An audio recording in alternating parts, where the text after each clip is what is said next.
Healing After Narcissistic Abuse, a Self-Led Journey. Welcome, I'm Angela Carter, IFS therapist, and today's episode is one of hope.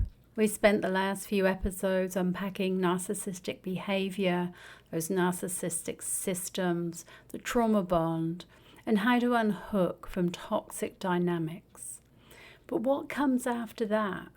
What does healing actually look like? Well, today I want to offer you a roadmap. Not the kind you follow step by step, but the kind that reminds you you're not lost. This is your healing, and it begins with not fixing yourself, but finding yourself again. You're not broken, you adapted, and now it's time to heal, not by going back to what you were, but by becoming who you were always meant to be. So we live in a culture that glorifies bouncing back, moving on, being strong, harden up. But true healing isn't about pretending it didn't hurt. It's about turning towards the pain with self energy, and listening to what your system still needs. After narcissistic abuse, your system has likely been flooded. Your mind spinning with confusion, self-blame and what-ifs. Your body hypervigilant, tight, numb or exhausted. Your parts polarized, one wanting to forgive, another holding deep anger. We need to begin with noticing. Who is here right now? Move inward into that internal world. Is there a part that's ashamed for staying so long? A part that still misses them, a part that fears it'll happen again. It's all natural.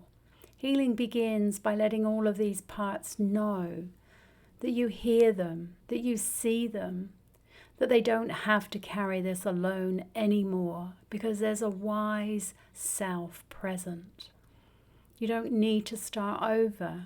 You need to come home to the parts of you that got left behind. So what does healing actually feel like? Well, let's normalize something to start with. Healing doesn't feel like bliss at first. It gets messy. It often feels like grief, like discomfort, like emptiness. That's not a sign that you're doing it wrong. It's a sign that you're finally not overriding yourself anymore. Here's what healing might look like. Feeling lonelier after leaving because your system is no longer distracted by survival. Missing them and knowing that you are still making the right choice. Feeling angry, sad, confused, sometimes all at once. That's normal. Struggling with guilt as parts of you unravel the false belief. If I had loved them better, they would have changed. If I hadn't said or done that thing, we might still be together. This is your nervous system repatterning. This is your exiles parts being witnessed. This is your self saying, I choose truth over fantasy. So when we speak of a self-led journey, what does that mean? Well, self-leadership isn't about being perfect, about being peaceful or put together. It's all about being present. In IFS, self-energy shows up as compassion for the parts that still ache. Curiosity, bringing a sense of curiosity towards parts of you that may still feel numb. Having a real sense of calmness with the parts of you that are afraid it will happen again.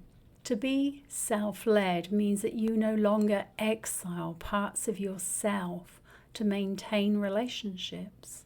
You listen, you lead, and you choose integrity over appeasement. So how do you move towards self? Well, there's a few ways. First of all, do daily check-ins. Ask as you wake up in the morning, who's here right now? Or what do I need just for today? Even 5 minutes in stillness can reconnect you to self. Use somatic anchoring. Your body's not the enemy. It's the archive. Lay your hand on your chest and breathe into the words, I am safe. I am with me. so that you really get to feel that in your body and start to reclaim what was lost. Was there a version of you that stopped dancing, laughing, creating? Invite her back, not all at once, but just moments, just glimpses. You're not rebuilding, you're remembering. And here's some common barriers to healing through the IFS lens. These show up quite often in my practice room and in my own system at times. There might be a part that says, you should have seen this sooner. You should have known this. You've been here before. Let it speak. And then gently ask, when you speak to me in this way and you share this with me, what are you trying to protect me from? Often it's protecting your exile from the pain of betrayal. But try it. See what you hear from any parts that might criticize you. Often there are a number of caretaking parts. This part may still worry about them. It might say things like, I wonder if they're okay. I don't want to hurt them. And that's admirable. However, remind this part, caring doesn't have to cost your well-being. And then there might be some parts that feel disconnected. You might feel numb, flat, lost. Again, this is natural. It's not failure. That's a protector who kept you from drowning. Say thank you for stepping in. I'm ready to feel now, at my own pace. And as I've already said, healing is not linear. But every time you choose yourself, something inside begins to settle. That's self-leadership. It's quiet, it's steady, and it's true.